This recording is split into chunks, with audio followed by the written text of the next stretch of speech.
अभिभाषण हो रहा था तो मैं बैठ करके सुन रहा था और मैं आज कई दिन से सुन रहा हूं। हमारे इधर के साथी एक ही बात बता रहे हैं कि कुछ नहीं हो रहा है। हम आपका ध्यान थोड़ा सा खाली बताएंगे कि उधर क्या हो रहा है और इधर क्या हो रहा है।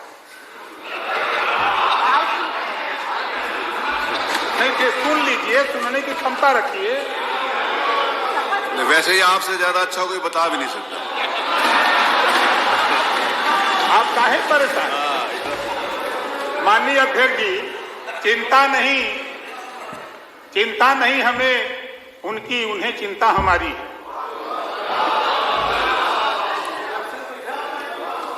शायद पता नहीं, माननीय मुख्यमंत्री जी इसी सदन में कहा था कि जो दिव्यांग सबसे देश में गरीब कमजोर समझा जाता है, जिसके पास किसी के हाथ नहीं, पैर नहीं, नकुला नहीं, आंख नहीं, मुंह नहीं, उसके तरफ भी आप लोगों का ध्यान नहीं था। उसके तरफ जिसके पास हाथ मुंह नकुला था, पैर था, गोड़ था, उसको आप 300 रुपया पेंशन देते थे। जिसके पास हाथ, पैर, गोड़, हाथ, मुंह नकुला था, उसको 500 देते थे। बधाई देता हूं माननीय मुख्यमंत्री योगी आदित्यनाथ जी को, 300 से बढ़ा के 500 किया, आज 1000 रुपया कर दिया। 1000 रुपया, ये आपको नहीं समझ में आएगा, ये बात नहीं समझ में आएगा आपको।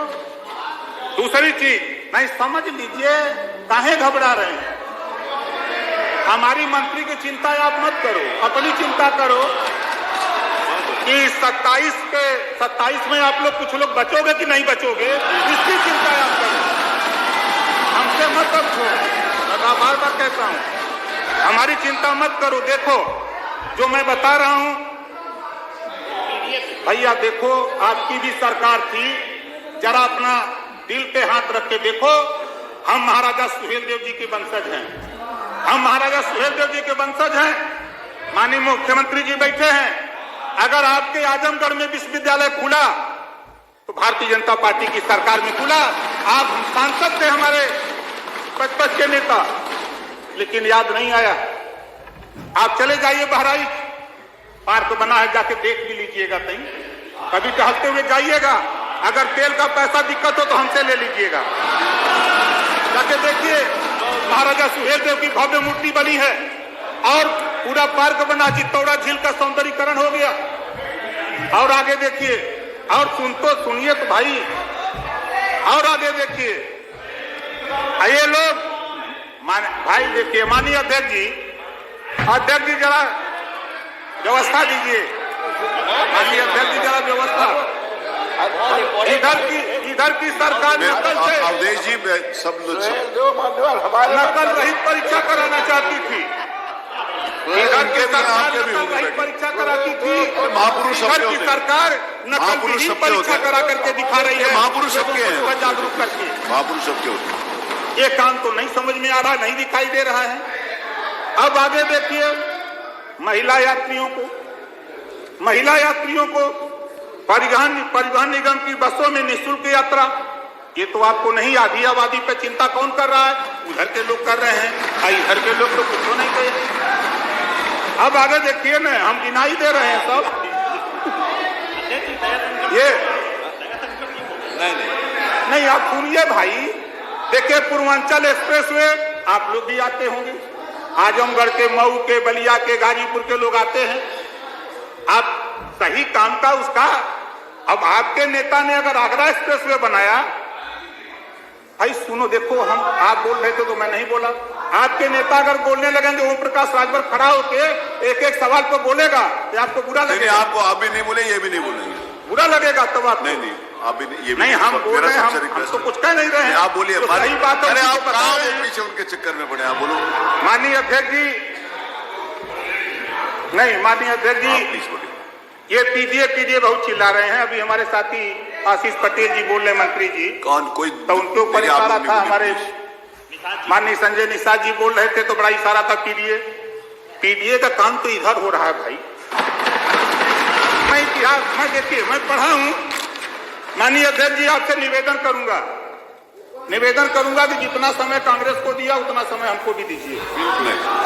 नहीं, हम आपसे अनुरोध कर रहे हैं, नहीं सबको देना है। आप नहीं, हमारी बात माननीय पूरा हो जाए। नहीं, आप खत्म लेकिन करिए। नहीं, बात आई है पीडीए की, इस नाते मैं कह रहा हूँ। नहीं, आप संसदीय कार्य आप अपनी बात सीधा करिए, आप इधर उधर के चक्कर में मत रहिए।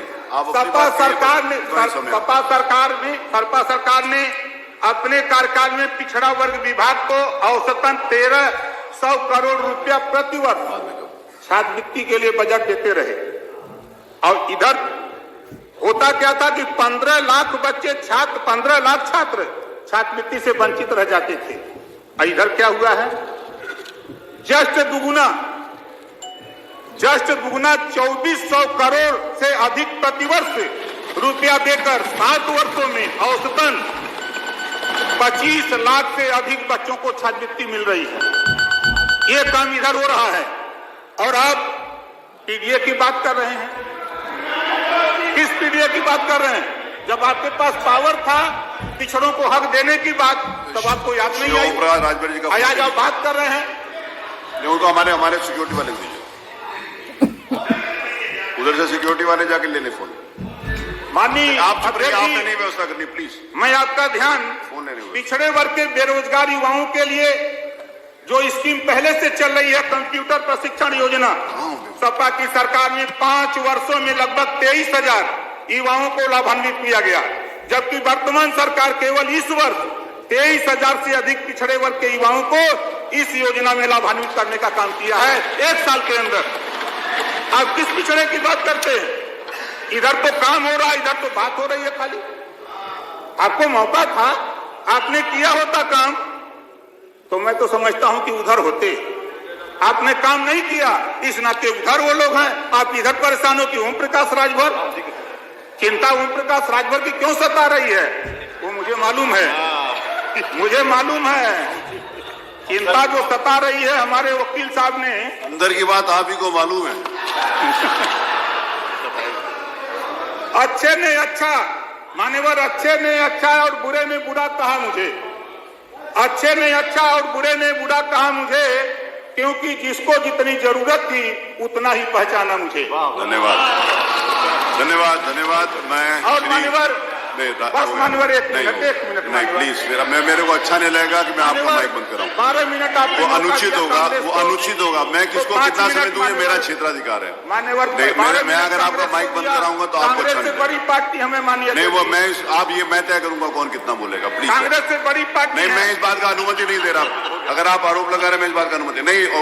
Umashankar I will not allowed, no. माननीय अध्यक्ष जी, अपनी बात तो पूरी कर लें। नहीं, वो उनको टाइम हो गया, मैंने बात पूरी कर लें। अब इस बात को पूरी कर लीजिए।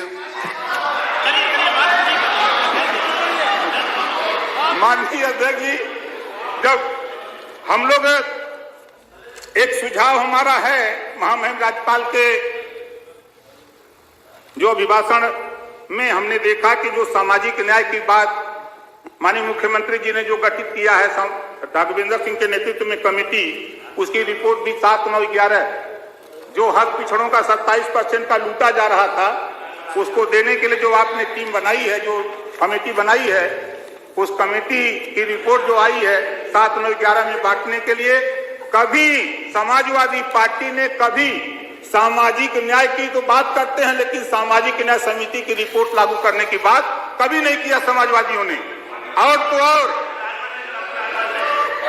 और कभी आपने माननीय देश के प्रधानमंत्री माननीय नरेंद्र मोदी जी देश में रोहिणी आयोग का गठन किया है 27% आरक्षण को पूरे देश में बांटकर देने के लिए, कभी आपके जेहन में नहीं आता है। आप इधर बैठे हो, चर्चा करते मैं सुनता हूं, लेकिन धरातल पे क्या समस्या है?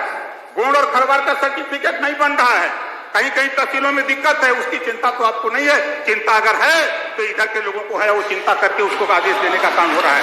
4 आदेश क्या बनने जा रहा है, और चिंता ओम प्रकाश राजभर को है। माननीय मुख्यमंत्री जी बैठे हैं और भर राजभर, भाई देखो आपको पीड़ा होगी जब आप बोलेंगे ना, माननीय नेताजी जब आप बोलेंगे तो बुरा लगेगा भैया। आप बोलिए ओम प्रकाश जी, आप बोलिए। इस नाते माननीय अध्यक्ष जी, मैं इस बात को कहना चाहता हूं सिर्फ कि जो ये लोग हल्ला कर रहे हैं, धरातल पे कुछ बचा नहीं। सच्चाई बता रहा हूं। धरातल पे कुछ बचा नहीं है। 24 में फाइनल हो जाएगा, 24 में फाइनल हो जाएगा। माननीय अध्यक्ष जी, एक निवेदन और है। एक जाति है बंजारा। बंजारा पूरे विभिन्न प्रदेशों में एसटी में और एससी में आते हैं, और उत्तर प्रदेश में 1931 की जातिवार जनगणना में इनका गिनती नहीं हुआ था। तो यहाँ उत्तर प्रदेश में जो बंजारा जाति के लोग रहते हैं, उनकी ख्वाहिश है कि हम जब विभिन्न प्रदेशों में एसटी में आते हैं तो हमको उत्तर प्रदेश में भी एसटी में शामिल किया जाए। उनकी डिमांड है। जैसा पत्र माननीय मुख्यमंत्री जी उसमें कार्रवाई में लगे हैं, तो उसको थोड़ा तेजी में हो जाए ताकि उनको भी न्याय मिले। मान्यवर और मान्यवर, मैं तो बधाई देता हूं माननीय मुख्यमंत्री जी को। उत्तर प्रदेश के सभी 75 जिलों में निःशुल्क डायलिसिस की सुविधा हो गई। उधर के लिए भी या इधर के लिए। आप लोग भी अगर बीमार होइएगा तो चले जाइएगा।